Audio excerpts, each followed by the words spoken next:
स्वागत है आपका और एक नई वीडियो में और एक नए टॉपिक के साथ। मैं हूं डॉक्टर देव, मैं हूं राजेश। स्वागत करते हैं हमारे यूट्यूब चैनल। तो चले दोस्तों, पहले वीडियो ही स्टार्ट करते हैं। आशा करेंगे पसंद आएगा, और पसंद आएगा तो लाइक और शेयर जरूर से कर दीजिएगा। और चैनल पर पहली बार है सब्सक्राइब नहीं किया तो साथ में सब्सक्राइब भी कर दीजिएगा। जिसलिए स्टार्ट करते हैं। Conversation. You are a star in the world, and I express the gratitude of all the audience. India ने एक दफ़ा फिर से साबित कर दिया कि वो उस पूरे वर्ल्ड का सुपरस्टार है। बिल्कुल मैं ठीक कह रही हूँ। यूरोप के अंदर जेनेवा में डॉक्टर एस जयशंकर को स्टार बोला गया, स्टार इन द वर्ल्ड। सीधी सी बात यह है कि हमने कश्मीर का मुकदमा लड़ा ही नहीं, और यही वजह है कि दूसरे को अपॉर्चुनिटी मिली। उन्होंने अपनी, ज़ाहिर है उनकी बहुत सी एडवांटेजेस हैं, उसके साथ ही उन्होंने जो गेम डिप्लोमेटिकली खेला, अदरवाइज खेला, उसमें वो कामयाब हुए। Bharat leaning towards Russia, Ajit Doval साहब का आज मॉस्को में जाना और फिर वहां से पुतिन साहब की स्टेटमेंट, मोदी साहब से मुलाकात की ख्वाहिश जाहिर करना, और ब्रिक्स की मीटिंग आने वाली है, वहां पे दोनों लीडरों की मुलाकात मुतवक्को है साइडलाइन। हमारे केस ऑफ मिस्ड अपॉर्चुनिटीज़ क्या हैं? मादी को बहुत पीछे ना भी जाएं तो वाजपेयी साहब का दौरा पाकिस्तान, उसके बाद कारगिल का होना, तो हमने जब वाजपेयी जैसे लीडर को कमज़ोर किया तो उसके नतीजे में मोदी जैसे लोग मजबूत हुए। ये बहुत बड़ी जीत है। और डॉक्टर एस जयशंकर जिस तरह से वहाँ पर ब्लश कर रहे थे खुशी से, और पूरा क्राउड जो है वो तालियां बजा रहा था, और ये जो खबर है सोशल मीडिया पे वायरल होगी। आप दुनिया में हर फ्रंट के ऊपर आप जंग हार रहे हैं। आपका यही कहना बनता था कि वी डोंट केयर, जितनी मर्जी एक्सरसाइज है वो कर लें। लेकिन दूसरी साइड पे उन्होंने कीव को ग्रीन सिग्नल दे के एक शरारत करने की कोशिश कर रहे हैं। अब वो शरारत कितनी सीरियस जाती है, क्योंकि यूक्रेन को मजीद पैसे चाहिए। 25 साल की उम्र में शायद वो IFS ऑफिसर बन गए। उसके बाद उन्होंने पूरी सर्विस की, रिटायर हुए, and he reach the highest position in the bureaucracy, foreign secretary वो बन गए। सेंसिटिव मैटर है।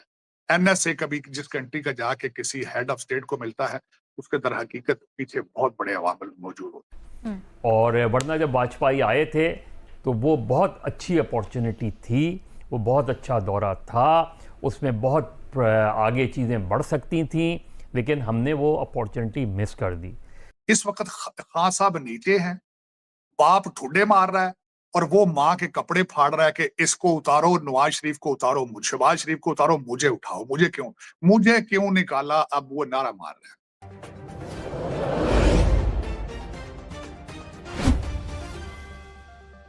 Bharat leaning towards Russia, Ajit Doval साहब का आज मॉस्को में जाना और फिर वहां से पुतिन साहब की स्टेटमेंट, मोदी साहब से मुलाकात की ख्वाहिश जाहिर करना, और ब्रिक्स की मीटिंग आने वाली है, वहां पे दोनों लीडरों की मुलाकात मुतवक्को है साइडलाइन।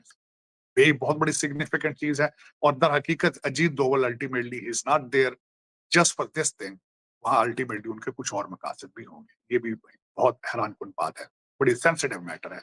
NSA कभी जिस कंट्री का जाके किसी हेड ऑफ स्टेट को मिलता है, उसके दर हकीकत पीछे बहुत बड़े अवामिल मौजूद होते हैं। इससे आगे बढ़ते हैं चीमा साहब। जिस तरह मैंने आपको बताया है कि इस वक्त बांग्लादेश के हालात मजीद खराब से खराब तरीन होते जा रहे हैं। बंगाली जो ट्रेडिशन है उसके मुताबिक दुर्गा पूजा एक बहुत बड़ा हिंदू फेस्टिवल है, जो वेस्ट बंगाल और बांग्लादेश के अंदर जिसको सेलिब्रेट किया जाता है। उसके ऊपर इन्होंने रिस्ट्रिक्शंस कुछ दी हैं कि नमाज के टाइम पूजा का जो है वो प्रोसेस रोक दिया जाए, और ये नई नहीं है, आज इसको मीडिया ज्यादा उठा रहा है। हसीना वाजिद के दौर के अंदर भी ये पाबंदियां मौजूद थी।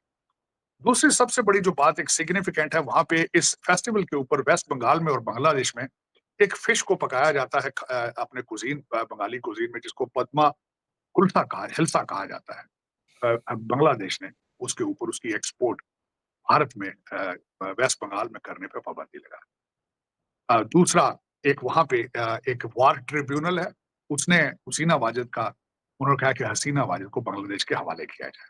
मजीद दिन ब दिन उनके ऊपर केसेस बढ़ रहे हैं। 63 से ज्यादा मर्डर चार्जेस हैं इसके ऊपर।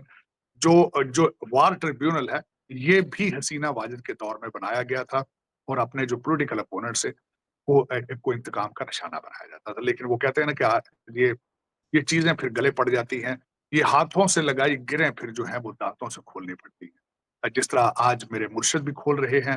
एहतजाज किया जा रहा है असेंबली के अंदर कि प्रोडक्शन आर्डर जो है वो दिए जाएं और जो जितने लोग पकड़े गए हैं उनको वापस लाया जाए। साथ ही ख्वाजा आसिफ ने असेंबली में खड़े होकर ये स्पीच दी है कि आपने मेरा प्रोडक्शन आर्डर जारी नहीं किया था, और जब हम मिलते थे तो आईएसआई के अफसरान बाहर बैठे होते थे।